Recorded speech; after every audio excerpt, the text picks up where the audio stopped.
ఎవరిచ్చిండ్రు అనేది మనకు ఒక సందేహం అయితే ఉండాలి కదా. ఇది ఎక్కడ కనిపించదు ఇట్లాగా.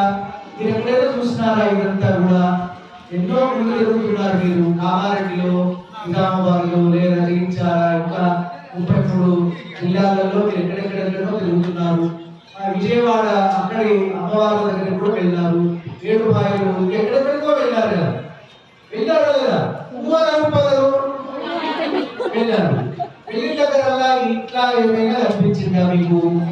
అనిపించకపోతే ఇక్కడే జరుగుతుంది అనే క్వశ్చన్ మార్క్ ఎప్పటికీ రాలేదా? వచ్చుంటది. వచ్చుంటే మరి ఎవరు మనకు అందించినారు, అనుగ్రహించినారు? పదే పదే పదే పదే ప్రతిసారి మా శిష్యుడు సతీష్ శర్మ ప్రతిసారి చెప్తూనే ఉన్నారు బాబు ఎంతగా. కానీ గ్రహించేవాడు గ్రహిస్తున్నారు, ఈ చెవుతో వినేవాడు ఈ చెవుతో వింటున్నారు, ఆ చెవుతో పెట్టేవాళ్ళు ఆ చెవుతో. ఒక మంచి మాట చెప్పినాడు నేను వచ్చే టైంలో.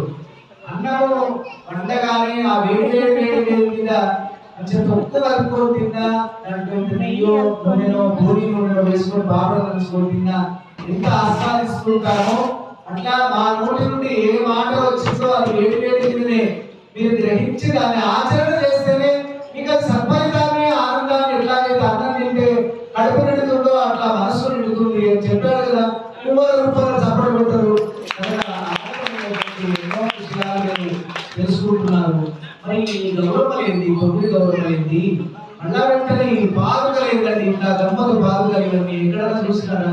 ఈ 9 బాధలు, 9 కలశాలు, ఆ 9 ఇంట్లో ఈ గౌరమ్మలు, మళ్ళీ అక్కడ పైన అలా ఇద్దరి పంచలోహాల మూర్తులు అమ్మవార్లు